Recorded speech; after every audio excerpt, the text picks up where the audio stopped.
Hello, friends. Welcome to an impromptu episode of Building at the Edges, a podcast from Seed Club.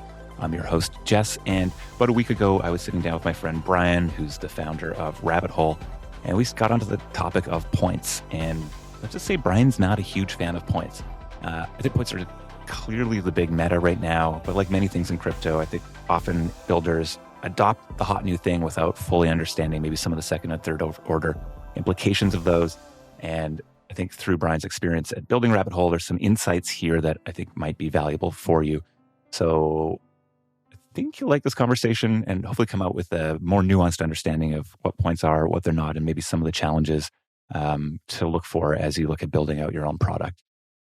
Also want to let you know that if you were missing the sultry voice in your ear, we have been hosting a live show every Friday at 10 a.m. Pacific, 1 p.m. Eastern called Internet Explorers.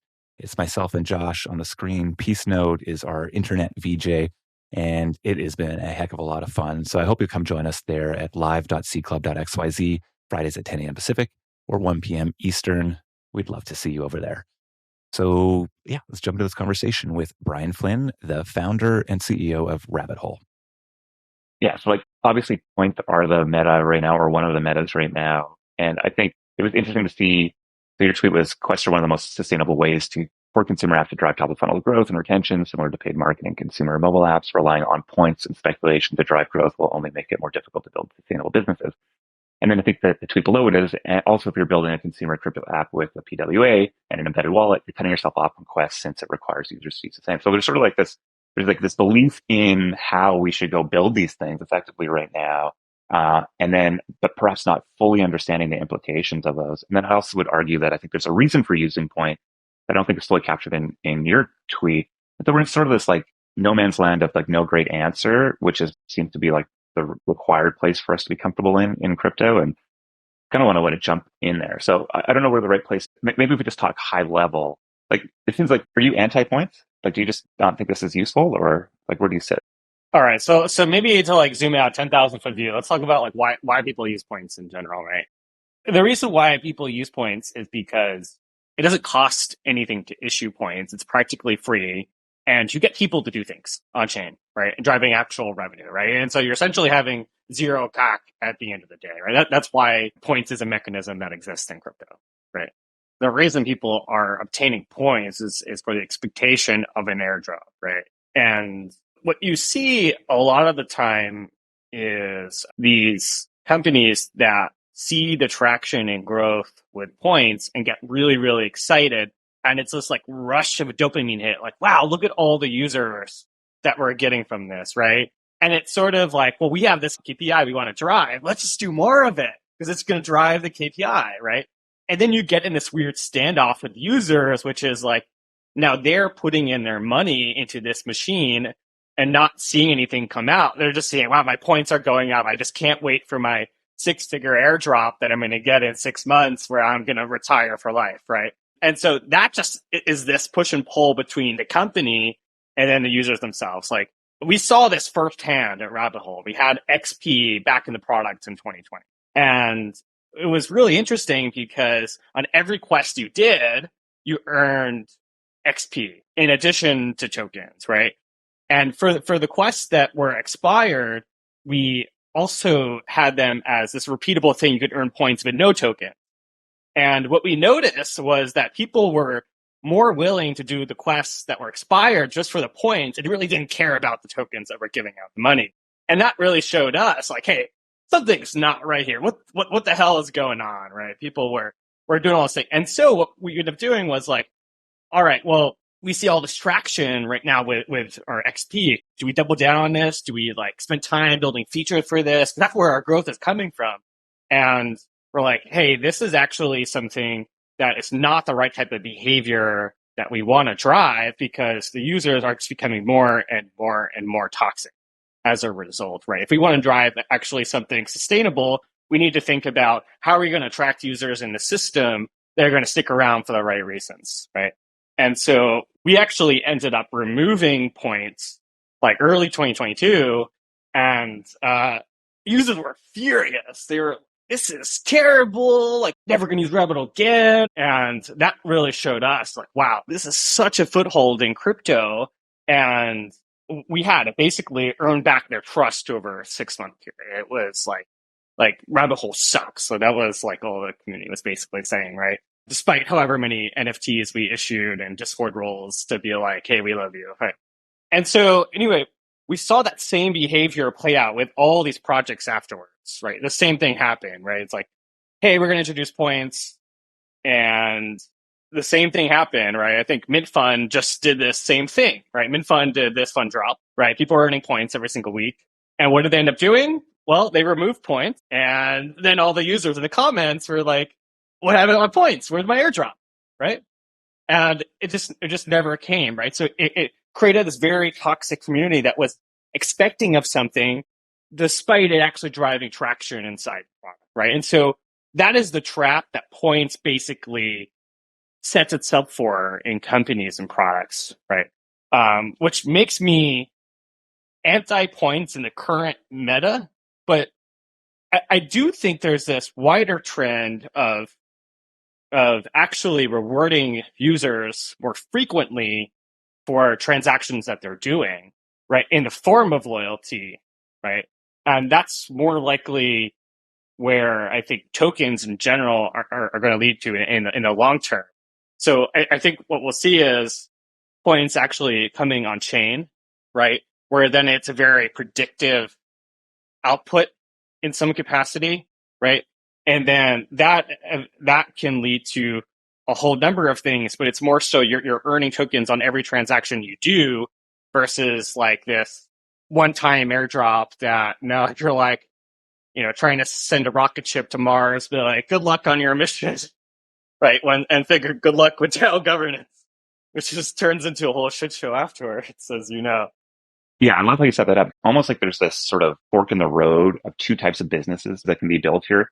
And I think, one is like points driven and a lot, let's just say it's more off chain types of activities that are happening and rewards. And then eventually the thought is that those airdrops would sort of be bringing that user on chain in some way. But I think the most exciting meta right now is this sort of transaction driven, really hate loyalty in this context, because I think it is like actually a really interesting way to distribute ownership.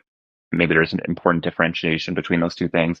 And I think, according to your tweet, there's this idea that actually the decision you make right now is actually the decision around where you think the opportunity and the business model in these crypto businesses will be long term. And if you think that is through transactions and referral rewards and sort of the distribution of value on chain, and Zora, that's Rabbit Hole, Daylight, yada, yada, yada, all pushing this right now and seeing really great traction in it versus the Blast, the Blurs, the Brentex, et cetera. And so I think that's a really interesting framing, and it's worth for anybody building right now to be, you're making a much bigger decision right now potentially than maybe you're fully aware of. I guess to push back a little bit, in my mind, one of the core reason why I like points isn't because it is an exceptional growth tool, though it clearly is. I mean, I think there was a tweet from WW1 yesterday talking about 7 million people downloading this app that's never been on crypto Twitter before, and you go in and it's literally just like an elaborate points game between friends. Okay, well, there's actually nothing of true value there. But if we sort of step out and say, look, it is actually very hard, especially early on for a new product, to understand how to distribute ownership and distribute tokens, because you don't actually know how people are going to use your things yet. And so you don't know, I think you're very publicly against the traditional airdrop model. And I think that's a very fair thing to say, right? It was giving away of massive value once. This is not the best way to go build a product long term, but figuring out how to do that well, to actually distribute value for people who are contributing value to the network is still, I think, a broadly unsolved problem in crypto, or at least we haven't seen it effectively used in a mainstream app or broadly used app. And so I think from a builder's perspective, having the flexibility, especially early on, to say, listen, I don't know how people are going to use this. I don't know how to actually distribute tokens properly. Let me roll something out that's going to count and track various things. I can reward you with points, but those points maybe are coupled with a seasonal sort of structure in which we're actually distributing and fine-tuning our models to ensure and to eventually get to a place where we can do it all on chain and have an understanding of how value flows through our network. And so that sort of flexibility, I think, helps us overcome the biggest challenge in my mind as a building of a new network, especially if it's not something that's been done a bunch of times before, like an L1 or even an L2 at this point. And to me, it seems like a big unlock. And really, it comes down to like how effectively are we actually driving valuable actions or helping our users drive valuable actions. And then I guess the open question is like, yes, people can go collect points, but if those points don't actually turn into tokens at a certain value that are relevant to what their expectation is, you just like overpromise, underdelivered, and you probably fucked yourself for a meaningful amount of time. So yeah, do you see value in it from the lens that I'm talking about here? Yeah, I do. And what I would I would play it back to you just so I understand your point. I think what you're saying is the benefit of having flexibility and sort of experiment and understand user incentives to get how their behavior changes as you reward them with something is very valuable, right, in itself. And that's the thing you really want to optimize for, aside from the one-time airdrop, right? So the way we look at this at Rabbit Hole is the whole reason we built Quest as a token distribution mechanism is really to solve that problem of how do you actually create token distribution more like performance marketing, right? Where you're actually able to pull certain levers inside of a network and do more of this continuous token distribution, right? And so you're actually able to measure what is the ROI on the actual action that you drove to a specific network with live tokens that actually exist. Right now, there are hundreds of quests being deployed. And what a lot of these people who are creating quests is actually looking at the effectiveness at some point, 7 days, 30 days, 90 days into the future, saying, hey, how actually effective was this? And let me deploy another based upon that allow list that I had or that action or the cost reward, whatever it is. Like you can do the same thing of the iterative game that you're talking about with live tokens that exist. So that you don't put that misalignment with users that are expecting the airdrop down the road. And so the core difference there is that there is a upfront understanding of the value I as a user get back from this, and therefore, less likely to overpromise and underdeliver. Do you think, like, how effective is that versus, say, just like the pure points meta blast, especially early on? Like, it seems to me like there's a meaningful difference between a brand new product that is trying to sort of bootstrap a network effect or early attention versus one that has reached some level of product market fit, right? So, it looks to me from seeing what's happening on Rabbit Hole that the most effective ones are the arbitrums or the sort of larger organizations that have reach and distribution already. And there's an understanding of value here. And you're not asking somebody to speculate on the future value. I mean, to a degree you are, but there's a clear understanding of that value and liquidity, et cetera. Whereas, going from 0 to 1 is a bit of a different play. Do you see an opportunity for the 0 to 1 within like an on-chain Quest type of action? How does that work? We do. And we've spoken to a few customers and done experiments around it. I'd say it's still very, very early and we still haven't really seen that success really play out with it. So it's kind of a TBD, which is kind of a cop-out answer. But I think the reality of why people are doing points this way, especially early on, is I'm not a lawyer, but I would assume it's a regulatory question, right? It's hey, this is something where I can actually do it right now. I don't need to go talk to a lawyer. This is just some gamified thing, right? And it's sort of this unspoken truth, right? Where users are like, "Oh, you're saying points? I know what that means," right? Uh, which is kind of where this like gray area is right now, with this whole meta, right? And so I think there's one way to look at it, which is like, hey, points are probably less heavy to get started as a new project, right? And then just like think about a token, you're thinking about the 90 pages of like what comes with having that burden. But at the same time, it's a one-way door with points as well, right? You're kind of pigeonholing yourself to be on this treadmill where you're creating this expectation with the user, right?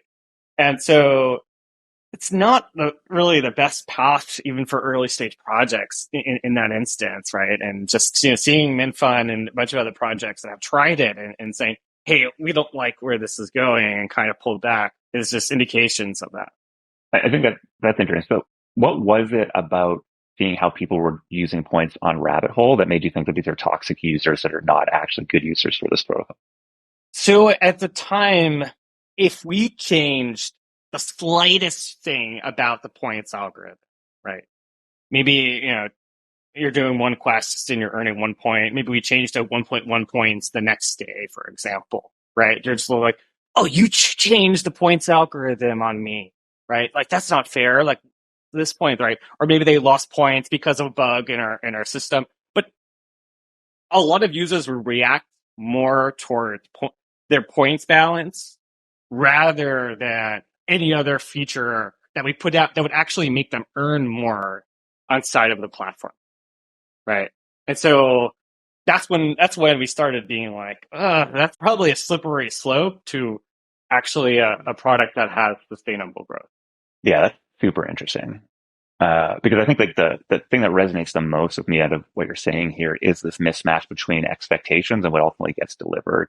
And so there's almost like this front loading, or you're delaying the risk or the value distribution in a way that actually could leave a lot of people pretty, like it's going to be very hard to understand even what their expectation is, and thus you're very likely to leave people unhappy, right? Like it, and so if you have, you've just gone out and invested 3 months into building out this big points program and getting a ton of attention, and all of a sudden your first airdrop comes out and it doesn't moon and it isn't meaningful value. And even if that value is like, I mean, I don't know, 20, 30% off of what that expectation is, you just have your most ardent supporters that you thought were on your side yesterday now being like, well, you're a scamming piece of shit because it changed the rules, and do I even want to use this well? And so how do you, so I think like this sort of like much faster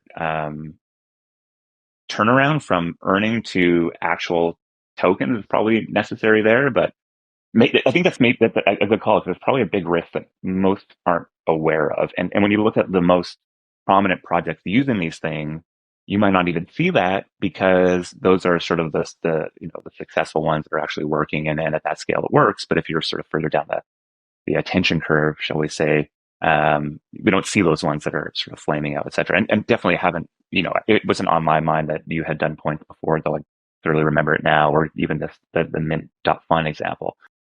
So it's interesting. So yeah, even the utility that I'm arguing for points actually pisses people off, because what I would want out of it is the ability to fine tune that. I want to be able to sort of move that around quite a bit.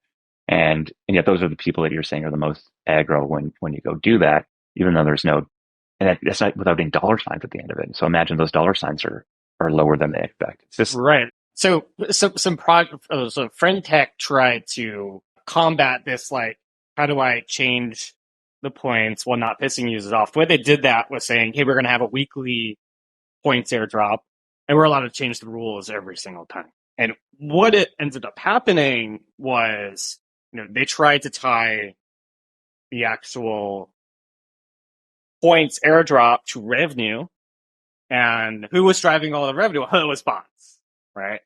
And as soon as that was the case, it just kept lowering quality again and again and again until it was like only bots were basically left inside the platform, right? Actually buying each other's keys. interesting. There's sort of like a race to the bottom that's going to emerge here no matter. So if we look at that, like sort of the bots challenge, right? So points being direct, bots earning the most points. Is that something that you see happening on Rabbit Hole as well when these sort of transaction based earnings are happening? It seems like both of those could be really fall prey to that challenge. Yeah, so it's a little bit different in the Rabbit Hole context, because there are two things that happen. One is there are these public quests that are available to everyone, which and if the reward is greater than the gas cost to complete the action, yes, a lot of MEV bots usually eat up those rewards, right? And sometimes, believe it or not, projects want that, right? Because that's like, hey, I'm just getting tons of growth at the cheapest possible cost, right? And there's the other instance, which is actually using an allow list targeting layer, right? It's basically like a snapshot in time. So people can't be eligible once the snapshot actually take place, or, those bots can't actually take place. And then you have those are probably more humans that are actually rewarded for their whatever it is, Discord role or dropping their ENS or maybe completing another quest, whatever it is. That's kind of how the projects use quests to their advantage. And sort of rewarding this more incremental behavior with the tokens that they have. Interesting. I'm really interested in the sort of like, I don't, what's the word? Like, how would you describe the rabbit hole business model where you're really, I mean, you're earning transaction fees from people coming through your network, and there are many of these. Do you have a word in mind for that business model? So the like word for it people use is like protocol rewards, right? And this is, I think it's how Zora uses it as well, but it's that there is no token, obviously, but you're earning a cut of the revenue that is coming into the network itself, right? And so, for example, the way the protocol fees work is that you have to pay 20% fee of the tokens that you're being distributed in each quest, right? So if you want to distribute 100 tokens to users, you actually have to deposit 120 tokens. And that 20 tokens, that is the difference, is then split 50-50 between the quest creator, which can be person's creating the quest. And there's some reason people always say, why does that happen? Well, there's some use cases there. And then rabbit hole itself. So that's one part of the equation.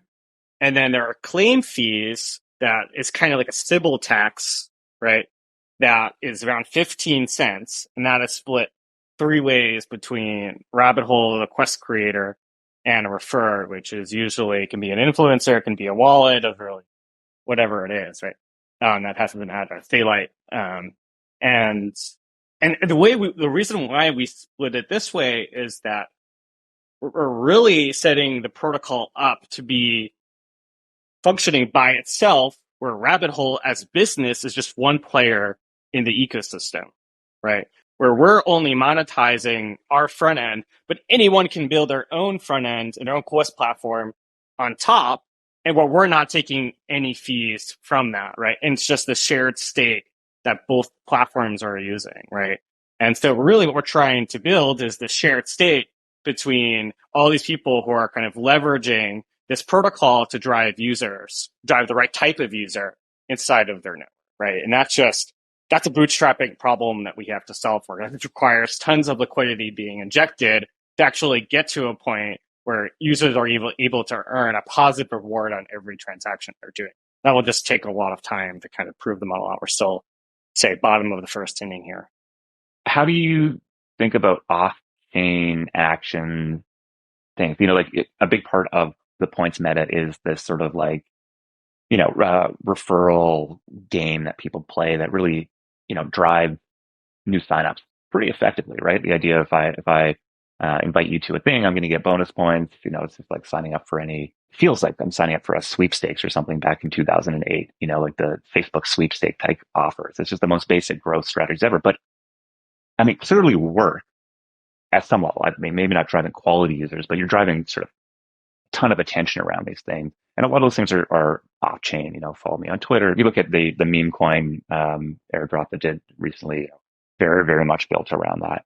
Do you see a world where there's like more of these things come on chain so we can do them in this arena that you're building out, or will there always be this sort of separation between, are we going to have to kind of run hybrid models to truly get the most out of our opportunity? I think things will become more on chain over time, and this on chain is like the natural end state of this, right? It's the reason that these off chain actions exist is because they're practically free for users to do, right? Like there is no cost to spinning up a new Twitter account and following, right, or new Discord account, right? And there are tons of Sybil farms that do this really effectively, right? And there's a bunch of quest platforms like Galaxy that sometimes will reward, follow on Twitter, join a Discord, and they could drive millions and millions of followers, right, for practically no cost in a very short period of time, right? It's really effective if that's what you care about. But it's not going to actually lead to revenue being generated inside of these networks, right? It's just vanity, right? And so what we specifically care about is driving on-chain actions that actually drive on-chain results inside of these protocols. And it just, we're still in early stages, believe it or not. I wish it wasn't, that protocols are actually generating revenue, right? It was That's Of fret. course, Seriously, it's crazy. for so many years for protocols to actually try to generate revenue because of whatever risk forking or regulatory or you name it. And I think for the first time, we're actually getting to a place where what is actually the right model to launch protocol and have revenue being generated. Yeah, I mean, I think that, I've always held the belief that tokens are social constructs more than technological constructs. It's the mutual belief. It's the laser eyes as to why Bitcoin is valuable, not just the fact that it's a proof of work blockchain. And so I think there is a belief, and definitely if I look back on some of the stuff we've done, I think we should have gone bigger and louder and really tried to capture as much attention ever, especially if we're going to go launch a token. Like a big part of that is capturing mind share and being big and loud out there. And so there is a ton of value, I think, in having that attention. But if it's not backed up with something, that's a challenge long term. And it's really why we didn't do it. And I guess, but then the question is really like, are those people what percentage of those people are actually going to be useful in, getting to a point where you're actually, making protocol revenue or on-chain revenue, and probably pretty low. And then I guess the other question is like, maybe they get in the way of you getting there because you start to build things for those people rather than the ultimate use case that is going to work for your protocol. And I think a big part of, where we sit here today is that you're right. We just haven't seen protocol revenue be a focus and a thing. And within the last 3 months, they've become a thing. And I think I'm on your side here and thinking that I think long term it's going to be a far more interesting angle to push at than anybody pushing this shorter term points meta. But I think, the complications of issuing a token are many. And my takeaway from this conversation is that that's probably going to persist for some time. Because I just want like somebody to give me the right answer, right? Just give me the clear right answer and we'll go do it. Oh, no, that doesn't exist. Okay, fair. I gotcha. Yeah, Gotcha. I mean, look, the reality is regulatory clarity would make things 100 times easier, right? But this is just the current state of it that we have to deal with, and we'll have to keep experimenting until I find the right answer. Is your view of sort of on-chain rewards in line with some of the stuff Jesse Walden's been putting out recently Yeah, around loyalty and yeah? yeah. Actually, I think his views on it is like his latest blog post with around progressive ownership, but actually, how do you actually take the users, the participants who are generating the most value for the network and start giving them ownership instead of actually the revenue that they're generating for the network? We actually started some experiments with Llama already. So we have a DAO set up on Llama right now where our power users who are generating revenue also have a portion of our protocol revenues in a treasury, and they're able to vote on how that treasury is actually being used right now, right? Just a small slice right now. So we have eight power users who are able to govern that treasury right now, which is a portion of that their revenues that they're also driving. And so really early stage in that experiment, but everything is actually public on that. So you can just, because it's all on chain, which is really interesting. So we'll kind of keep an eye out on how the experiment starts to unfold. What other product would fit into this sort of new meta business model of protocol rewards? Are we missing some? Are there more out there that you've seen that I haven't mentioned today? Um, I'm definitely not the most up to date on like all of the protocols that are doing this. So the best person to ask, I mean, Jora is definitely one of the biggest ones. I think Charlie was experimenting with the proposer rewards of how to actually reward proposers for creating different things. So there's some interesting experiments going on there, but I can't really think of many. I mean, I'm sure I'm missing some. Hyperstub, I think is another. Yeah, but a lot of really interesting experiments. But I think the thing that haven't figured out yet is, hey, now that all these protocols are generating revenue and you have this shared uh, financial incentives, like obviously there is no like that's all there is so far. It's like nothing else. So is a logical next step the token distributions alongside that? Is that where you see it going for most of these things? Or do you think this is actually crypto projects without a token and the business model moving forward? I think this is crypto projects without a token. at least in the current state of things. I have no idea what the next step looks like, and we're not planning on taking the race on our side.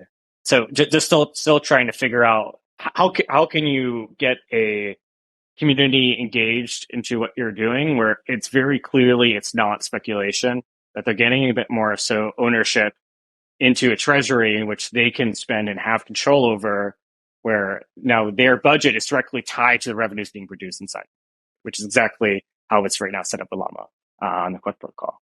Looking forward to the rabbit hole token, Brian. You keep saying you're not going to launch it, but I love reading between the lines here.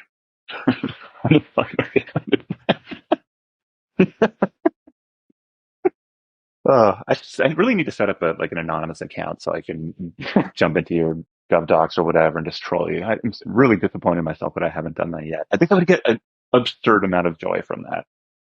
So one of the things, create a custom GPT to do it instead.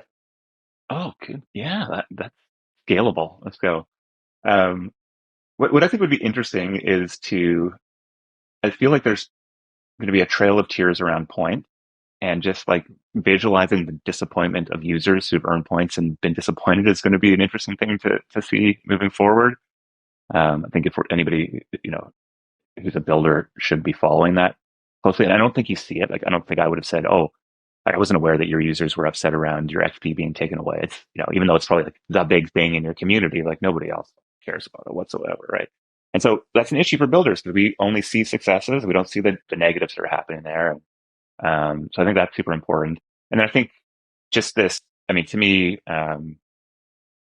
this sort of this revenue flow or referral protocol reward flow, even though there's still a billion question marks around it, it is very much aligned with my belief. Because I think you have to ask yourself, like, what is the point of all this stuff, right? Like, if you could just use a database, and if you could just use all your, just build a Web 2 tool, and then all you're doing is putting a token on chain, like, is that really like the unique thing that we can use this new technology for? And clearly the answer is no.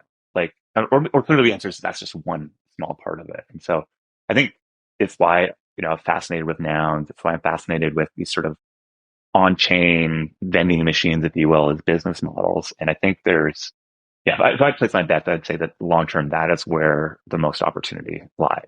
But it still doesn't solve the challenge for, the consumer crypto app that's going like this is the playing field right now. How do I go to market without points today? Like, it's kind of hard actually to go do that. So, I think we'll see a hybrid world for a little while. Yeah, it's interesting. I always look at like if you're building a consumer mobile app in today's market, like you need to run paid ads no matter what in order to get any sort of distribution, right? Primarily on probably Instagram, most likely, right? Sometimes it's on others, but there's no question that like you need to actually try something out to just start experimenting and just do that over time, right? That is the only way you could actually get distribution for a mobile app. And the same thing is true for crypto, which is distribution is the main thing that matters, especially for consumer. And you need to just start putting things out and iterating and experimenting, right? And it's harder because nothing is coming in a centralized location.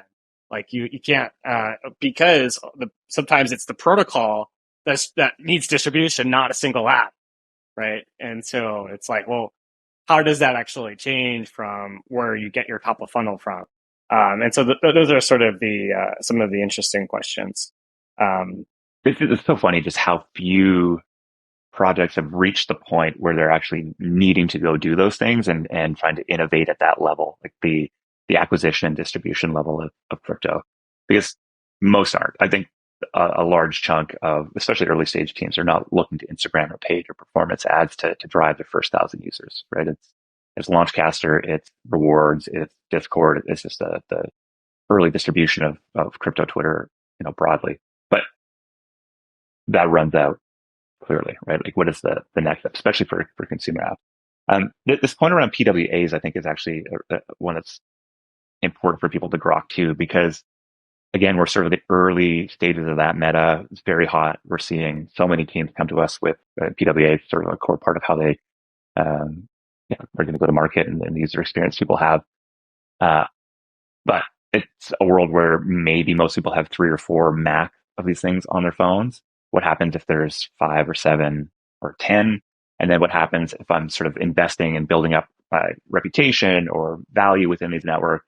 And how do I bring them together? And, it just all of a sudden, what nobody wakes up and is like, well, I want to have 17 more, crypto wallet accounts open. That's what I want in my life, right? So, well, yeah, what do you see as the problem there? And like, is there a solution to that? Yeah, and so there's two. I mean, you pointed out one of the problems, which is just you can't use the same wallet across any of these apps, right? It's all different wallets, right?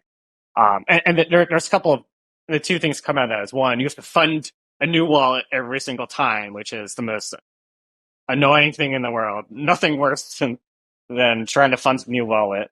And then the second thing is, if you want to leverage your social graph, your reputation, whether it's for an airdrop or a quest or whatever it is, you just can't do it, right? Because if you log into Rabbit Hole with one address, right, and you want to get access to Quest, well, you're using a different address, one of these PWAs. And so you're basically cutting yourself off from anyone who's trying to build on top of your network. And I think that's fundamentally something that French got wrong was I always said, hey, French probably would have gotten more adoption if they weren't a PWA. They actually just had MetaMask, right? And that was literally it, because then you could actually have people building apps on top of the protocol and build interesting apps on top of it. And you can be leveraging that reputation in other interesting ways, right? But I think by having that PWA approach, they were really trying to go for how do I get users outside of crypto, which didn't really end up happening in the first place. Interesting. So there's sort of like a clear fragmentation in the go-to-market strategy right now and that's a negative user experience potentially in the future, even though maybe in the short term it's not. But really what you're saying is the big issue is that it actually cuts off the biggest value of some of these sort of open platforms is that others can come and build on top of them very effectively. And I haven't looked closely at French, but my understanding was there's a bunch of derivative products built and et cetera that were sort of off of that. Like what else would you like? What wasn't built that could have been built there? So if you imagine all these keys as like building blocks in themselves, all these primitives, right? Someone could have theoretically build alternative interfaces to interact with these things, right? You could build quest systems that leverage your address somewhere else, right? That's kind of the big one that I'm advocating for. But you just didn't get this effect of people building all these applications on top of this one ecosystem, right? Usually what we saw in the past, right, is when you have these big applications explode in the EVM ecosystem, you start to see other apps trying to leverage that distribution, right? And you just didn't really see that coming out from Fintech. Yeah, I guess Farcaster is a good counterpoint here, where you really see a big ecosystem emerging around it because it is built for that. Really, that's like the core thing. Metric that Dan's looking at. Yeah, interesting. So, is it this sort of embedded wallet that's the core issue there? Like, is there other options other than a privy that might have a different tech approach that will make this easier for us, or are we just kind of fucked here? I'm really excited about solutions like Capsule that have sort of the cross-app embedded wallet approach. So I think there's other projects that are trying to do this, but take the same wallet and the same user experience and kind of apply it to other apps. But that type of user behavior is probably going to be where this ends up going. So you kind of get the best of both worlds in that approach. Of course, there's a whole vast of security concerns that goes way over my head on a lot of this, that people could have that conversation. But just the ability to just sign in with email and have it tied to a wallet and use that same email across all these different applications, like that is the golden UX that we need to strive for with the right security trade-offs, of course, right? And I think once we get there, then we'll reach a point where, signing is just clicking a button on your screen. You don't have to pull out your phone, sign a message, or have annoying pop-ups. And it will feel exactly like Web2, right? I'd probably give it another year before we get there. It's just, I think there's a lot of things to really figure out in terms of what does that user experience feel like? How does it interact with all the standards that exist? So on and so forth. But really a lot of smart people that are working on those problems. Yeah. Ton of money going into it. A ton of money. Totally. I mean, what Privy did 17 million raised recently, which is interesting. I think that the question I have there is like, is is the privy model the right model? And I think I agree that the user experience you just laid out is where we need to get to, or at the very least, allow me to bring my wallet and identity across multiple platform or app in this case. Otherwise, yeah, I mean, what was that joke? I liquidated my friend tech keys so I could play Cambria or whatever the latest game. And you're just seeing these sort of like base. I'm going to bridge into base. That's my money. I'm going to go have fun with on base. I'll go have fun in front tech. Okay, actually, now this is the next thing. Okay, actually, that is this thing. Shit, I lost all my money. I'm going to fill it up again and see if I can be lucky the next time. Which I think is, I think it's actually a category of crypto that is more interesting than many people think. I think there's actually longevity there. Big fan of ephemeral apps and fun and stuff like that. Alrighty. That is the impromptu conversation with Brian Flynn from Rabbit Hole. I appreciate that he was so willing to hop on and record our conversation. I want to do more of these sort of things. I think it's in these sort of casual conversations between friends and builders that we actually get into the nitty gritty of the more complex topics, I guess, that we have to face as builders and explorers of the crypto world. I found the conversation interesting. I'm sure there's much more to get into. If you have questions or comments on it, you can hit me up at that tall guy on Twitter. And of course, if you want to come hang out with us for the Internet Explorer show, that is Fridays at 10 a.m. Pacific time, 1 p.m. Eastern, live.cclub.xyz is the URL. We built a fun little live stream experience for you there. Love for you to come hang out with us. We've had a great crew out. So hopefully I see you there, and we'll be back soon with more episodes of Building at the Edges as inspiration strikes us. Thanks for hanging out.